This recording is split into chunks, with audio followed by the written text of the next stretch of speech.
Merci à tous d'être là le 14 juillet. Je trouve que c'est une très bonne idée de faire ça aujourd'hui, d'intervenir sur la République écologique. Alors, il y a une certaine facilité du coup pour moi aujourd'hui parce qu'Éric vient de publier un livre dont je fais donc la promotion très publiquement le 30 juin dernier qui s'appelle De l'espoir pour une République écologique.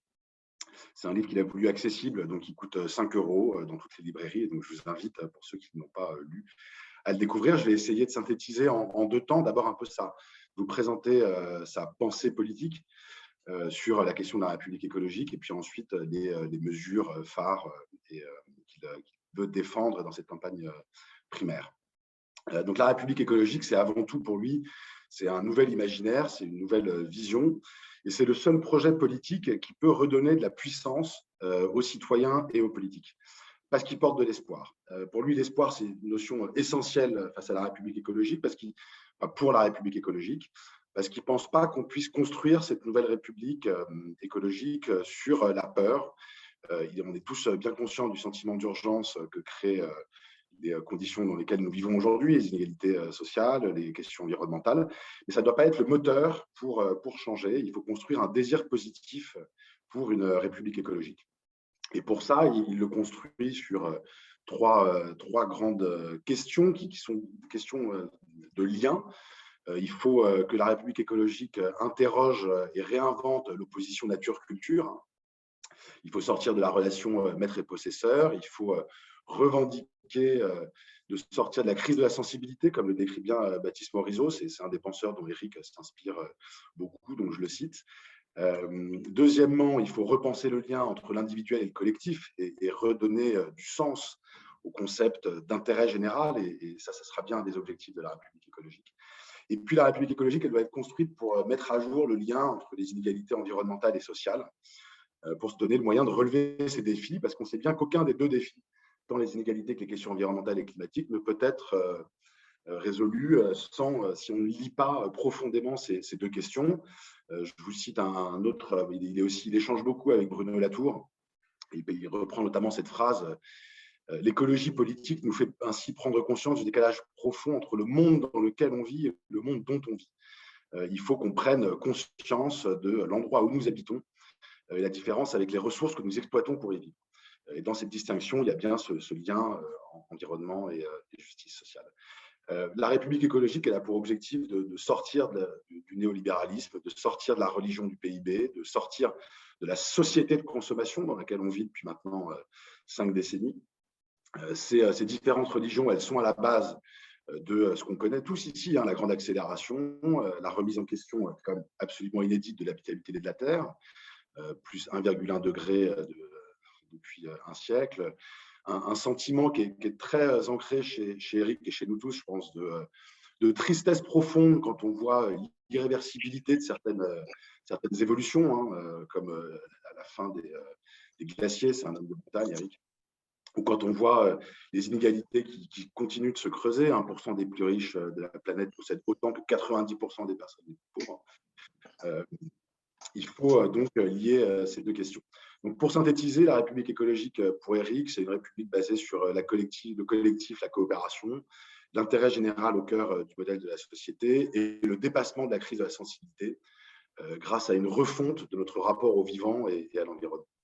C'est ça les frontières de la République écologique qu'il veut construire.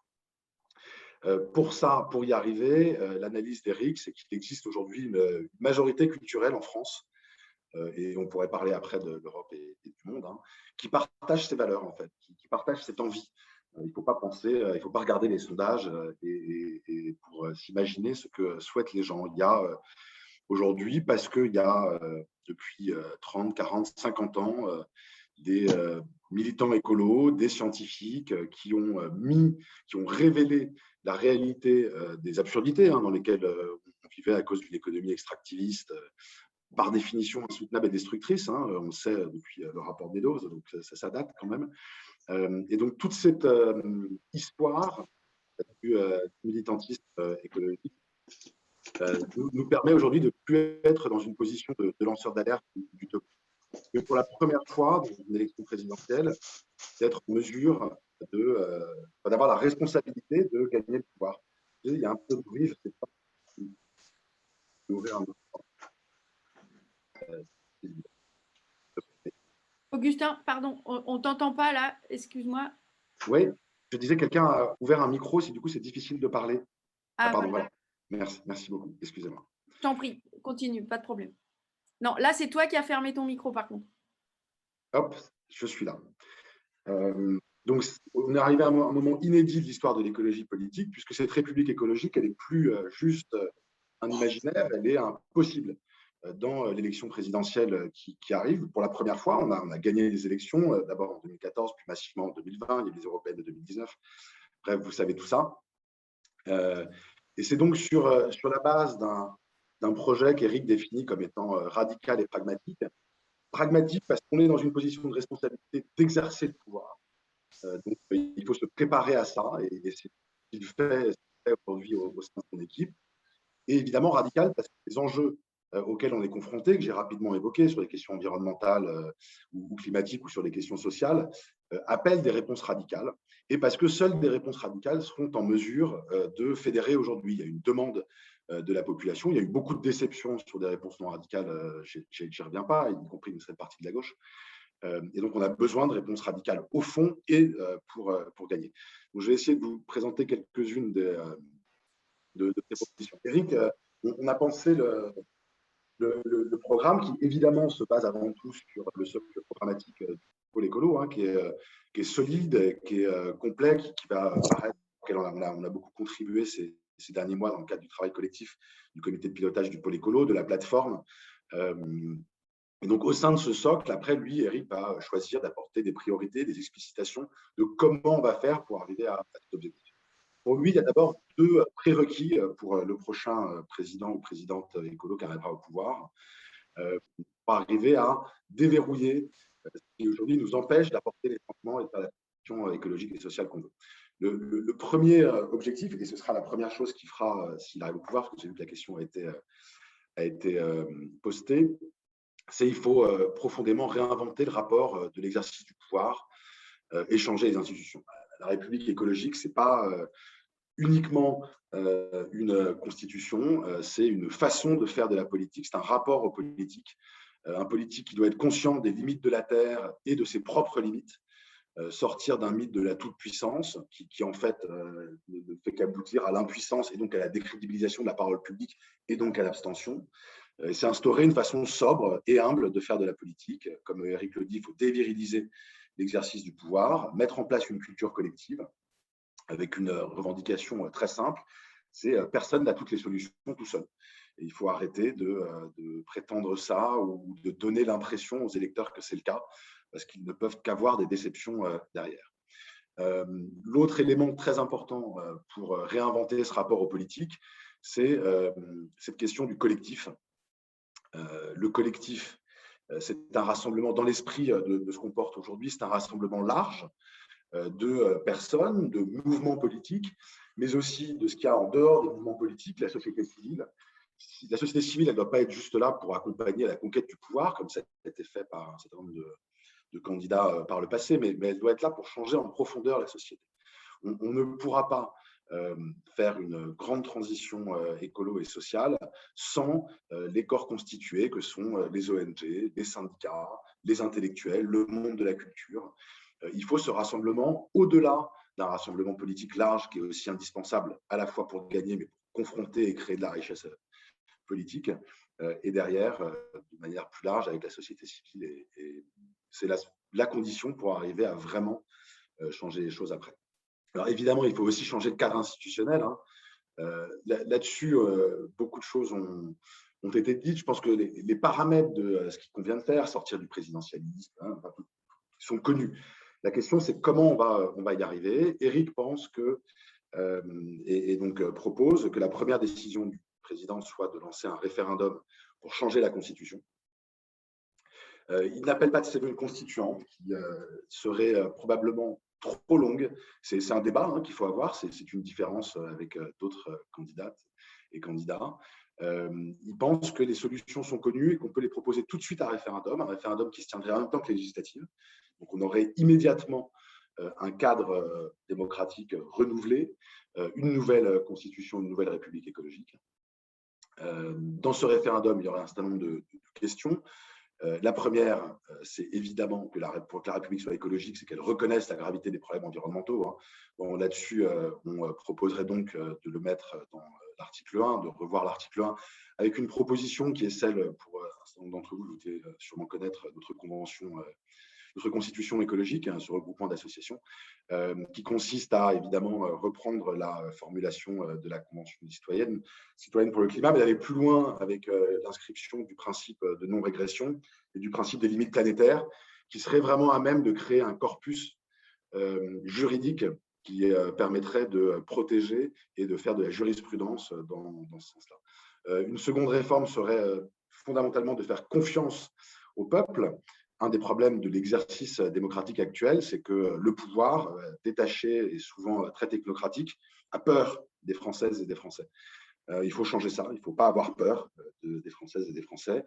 Et la façon symbolique est de rendre de la puissance, c'est le référendum d'initiative citoyenne, dit délibératif.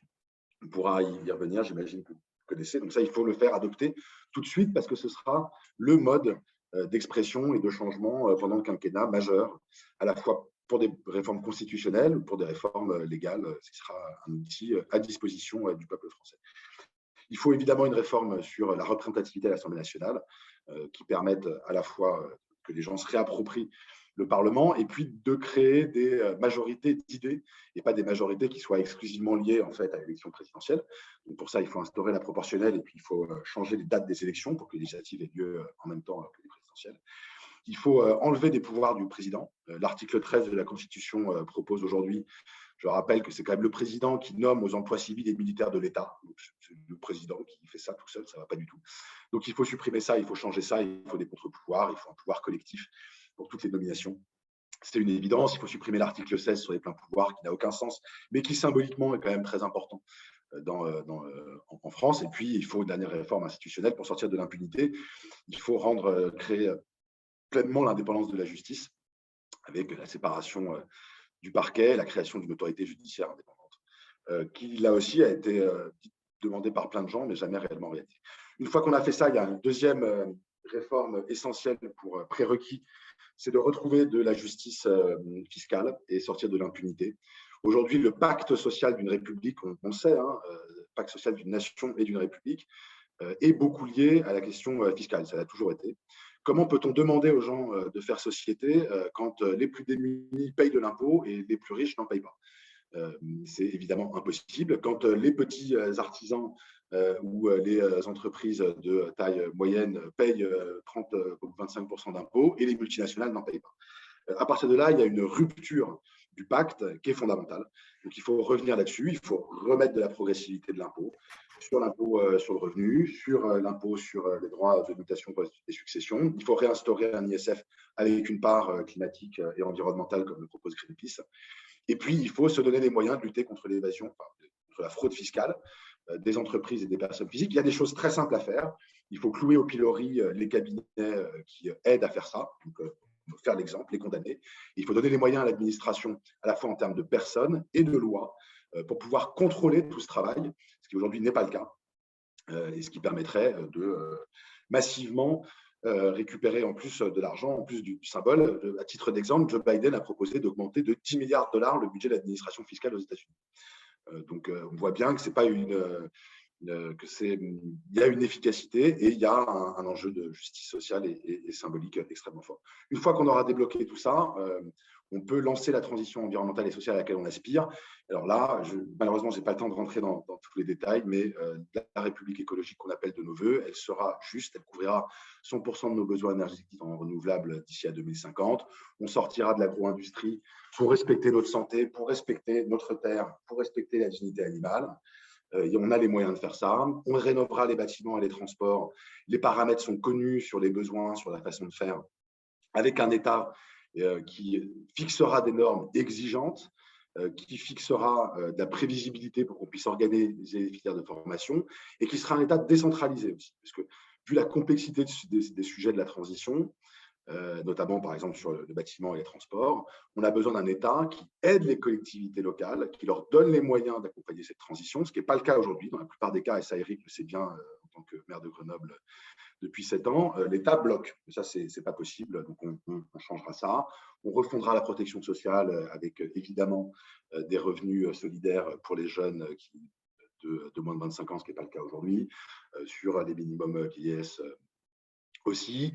Il y a eu un impensé sur la question de l'éducation pour que ça sorte de cette logique de compétition qui atteint aujourd'hui jusqu'au plus jeune âge.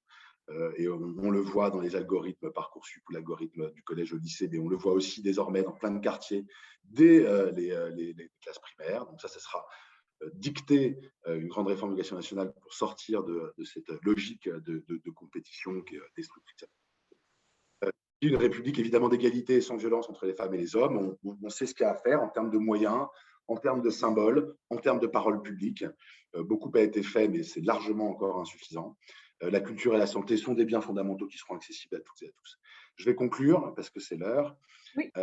La République écologique, c'est évidemment la réponse aux immenses défis environnementaux et climatiques. Mais pour nous, c'est aussi enfin une promesse d'organisation politique plus sobre, plus consciente des limites de la Terre et des limites individuelles, plus solidaire à l'égard de ceux qui ont besoin de la protection de l'État pour les protéger, plus à l'écoute et plus en confiance avec la diversité de ce que nous sommes, de nos territoires, de nos parcours et de nos sensibilités. Merci beaucoup, Augustin. Merci pour cet exposé et toutes ces propositions pour la transition écologique et sociale. Donc, c'est Yves qui a synthétisé les questions, qui va t'en poser 3 et tu auras un quart d'heure pour répondre.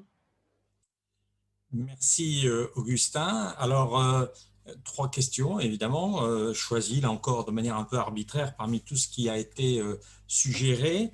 La première, c'est en matière de santé. Tu as évoqué les questions environnementales, mais il y a aussi les questions de plus court terme. L'état du secteur de la santé est assez dramatique. Donc, au-delà des questions environnementales, de la politique environnementale de moyen terme et de long terme, quel type de proposition pour le plus court terme dans le domaine de la santé? La deuxième concerne davantage la place du secteur financier et son pouvoir tout à fait exorbitant aujourd'hui sur l'ensemble de l'économie et au-delà du social. Donc, est-ce que Eric a des propositions qui permettraient d'avancer vers une république écologique débarrassée, ou en tout cas qui ne serait plus sous la domination de ce secteur financier? La troisième, c'est sans surprise la même que celle qui a été posée à Sandrine juste avant. Quels sont les points forts, les spécificités d'Éric par rapport aux autres candidats? À toi. Merci Yves. Alors sur la santé, évidemment, beaucoup de propositions. On a fait notre première convention thématique au mois de mars sur cette question-là. À la fois parce que c'est un droit fondamental et parce que c'est malheureusement une situation de crise particulièrement aiguë. Alors, ça l'était, on ne va pas revenir sur le constat, et ça l'était avec la pandémie du Covid. La grande idée qui va guider la politique de santé d'Éric, c'est de passer d'une politique du tout curatif à une politique du préventif et de sortir d'une logique administrative.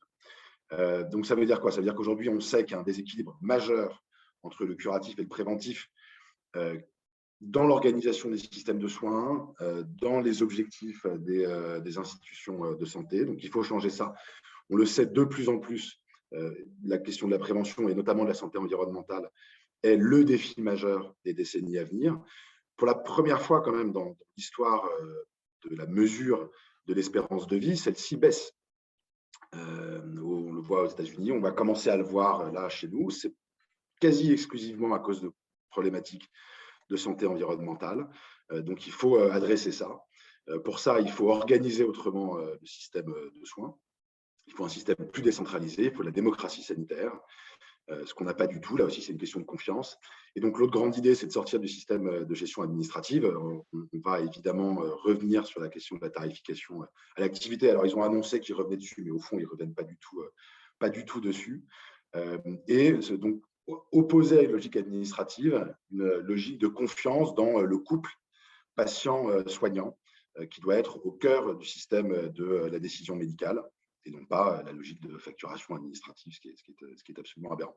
Donc, il faudra construire ce nouveau système basé sur cette confiance. C'est quelque chose de complexe. Il ne faut pas penser que c'est 2 mesures qui permettent de faire ça. C'est une révolution, un renversement de paradigme très puissant qui fonctionne. Il y a plein d'initiatives qui démontrent que ça fonctionne. Le faire à l'échelle, c'est une toute autre chose, mais c'est ça qu'on fera. Dernière chose sur la santé, il y a une priorité qu'on met vraiment en avant, c'est la question de la santé mentale, qui est aussi quelque part un prérequis pour la République écologique. On ne peut pas construire un projet fondamental transformatif si jamais on oublie que 20% des Françaises et des Français sont quand même aujourd'hui dans un état psychologique de fragilité ou voire pathologique et de décompensation. C'est pas possible. Il y a aujourd'hui ni les moyens, ni la volonté politique, ni l'organisation du système de soins, que ce soit en préventif ou en curatif, pour sortir de ça. Donc là-dessus, on a beaucoup de choses à pourrait partager, mais ce sera clairement une des priorités. Parce que, encore une fois, on ne peut pas construire des choses avec un pays finalement qui va si mal individuellement et collectivement. La deuxième question sur la toute puissance de la finance, c'est évidemment une question centrale. Là-dessus, il y a plusieurs éléments. Il y a d'une part la question de la norme, c'est-à-dire qu'il faut fixer des normes. L'État peut et doit fixer des normes pour empêcher cette spéculation, on va dire, Eric parle d'économie qui est une économie de rentier, parce que c'est fondamentalement ça le problème aujourd'hui, du coup, comme conséquence. Donc ça, il faut sortir de ça, il faut empêcher les entreprises ou les banques de faire ça, on sait comment. Il faut utiliser pleinement la fiscalité, donc évidemment revenir sur la flat tax, et réellement imposer, quand je parlais de progressivité de l'impôt, et notamment des droits de succession, on parle de monter à des seuils beaucoup plus importants. Aujourd'hui, ça va de 5 à 45%. On a 45% d'imposition marginale sur les successions au-dessus d'1,8 million d'euros. On discute de seuils à 80 ou 90% pour des très grosses transmissions, au-dessus de 5 ou 10 millions d'euros. Une transmission de 20 millions d'euros, si jamais il vous en reste 4 après, ça va, vos enfants sont quand même largement protégés. Donc, c'est de ça dont il faut parler. Et pareil sur l'imposition sur le revenu. Il y a aujourd'hui un imaginaire à reconstruire sur le fait que ce ne soit pas confiscatoire au-delà de 2, 3 ou 5 millions d'euros, ou même au-delà de 500 000 euros, d'exiger que les 2/3 ou 75% aillent à la puissance publique pour répartir l'effort et pouvoir payer les politiques qui nous permettront de reconstruire les services publics. Donc ça, c'est le gros de la solution. Il y a évidemment toute une question sur la financiarisation de politique internationale et notamment de politique européenne, sur lequel malheureusement, je n'ai pas trop le temps de m'étendre, mais on sera ravis. On va faire des forums sur la question. N'hésitez pas à aller voir notre site aussi, une certaine idée de demain.fr, où on présente ça et l'agenda des rencontres avec Eric. Sur le troisième point, sur les différences entre les 4 candidates et candidats, Eric, on dit assez simplement, on pense qu'il n'y a pas de différence de fond majeure.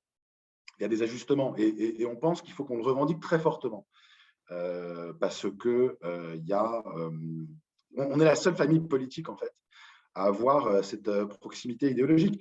Vous regardez chez Macron, entre Barbara Pompili, dont on peut critiquer l'action par ailleurs, et Gérald Darmanin, il n'y a pas d'unité idéologique. Vous n'allez pas leur demander de faire un programme présidentiel ensemble. Ce n'est pas pensable. Vous regardez chez les LR, il y a aujourd'hui entre Éric Ciotti et ceux qui se revendiquent encore du gaullisme social, il n'y a aucune cohérence non plus.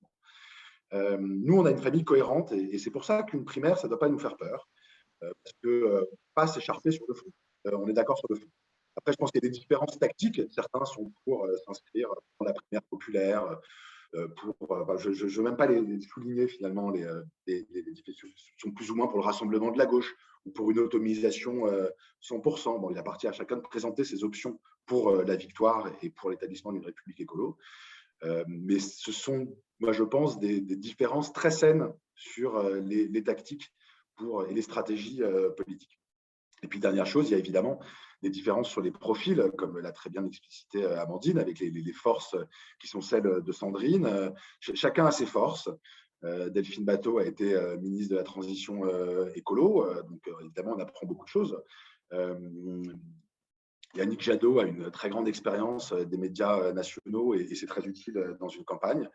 Éric Piolle a l'expérience d'un exécutif local qu'il a gagné en faisant un rassemblement large, C'est-à-dire qu'il a rassemblé à la fois les forces politiques et la société civile, ce dont on pense que c'est nécessaire, et pour gagner l'élection, et encore une fois, pour vraiment changer derrière la vie quotidienne des Français.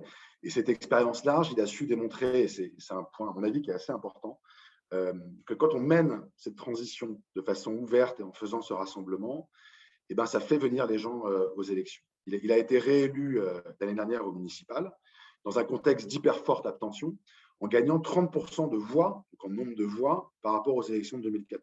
Et c'est le seul maire des 25 plus grandes villes de France qui a gagné des voix. Et donc, qu'est-ce que ça nous dit? Ça nous dit que si jamais on est ouvert, on fait le rassemblement et on fait vraiment la transition comme il l'a fait à Grenoble, et ben les gens, ils sont contents, ils viennent voter et ils portent ça. Et ça, que je crois que cette expérience du rassemblement, de l'exercice du pouvoir et de la reconquête derrière, à notre avis, et à mon avis, en tout cas très personnel, c'est ce pourquoi je me suis engagé, c'est ce dont on a besoin pour gagner cette élection. Et voilà, du coup, je vous invite à nous rejoindre, parce qu'on est quand même en campagne pour les primaires. Je ne voudrais pas oublier ce dernier message.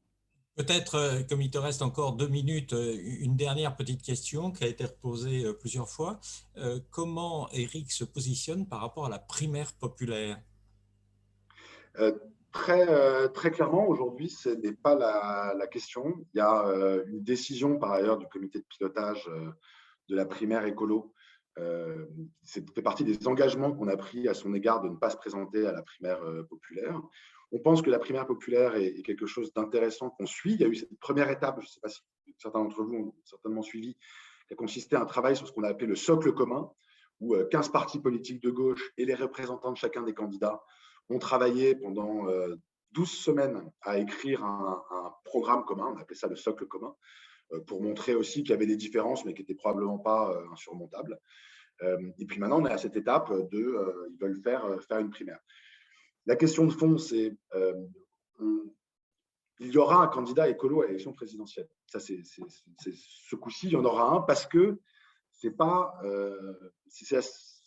le cœur des problèmes auxquels on est confronté aujourd'hui. Seule l'écologie peut y répondre. Si vous faites pour une république sociale, vous ne répondrez pas ni aux problèmes sociaux ni aux problèmes environnementaux, dont on sait qu'ils sont intimement liés. Donc l'union et la victoire et les changements ne peuvent se faire que derrière un candidat écolo. Est-ce que les conditions seront remplies pour qu'un candidat écolo aille à la primaire populaire? Il y a plein de facteurs. Aujourd'hui, on pense que c'est beaucoup trop tôt pour le dire. Il faudrait que tout le monde s'engage à ça, qu'il y ait un nombre d'inscrits suffisamment important pour pas qu'il y ait le poids d'un parti qui pèse plus. Donc, voilà. Donc, notre position, c'est de dire la prochaine étape, c'est l'étape de la primaire écolo. Il faut y aller étape par étape pour gagner. Et de toute façon, quoi qu'on dise et quoi qu'on fasse, si le rassemblement doit se faire, ça ne peut être que derrière un écolo, parce que c'est la seule façon et de gagner et de changer réellement les choses.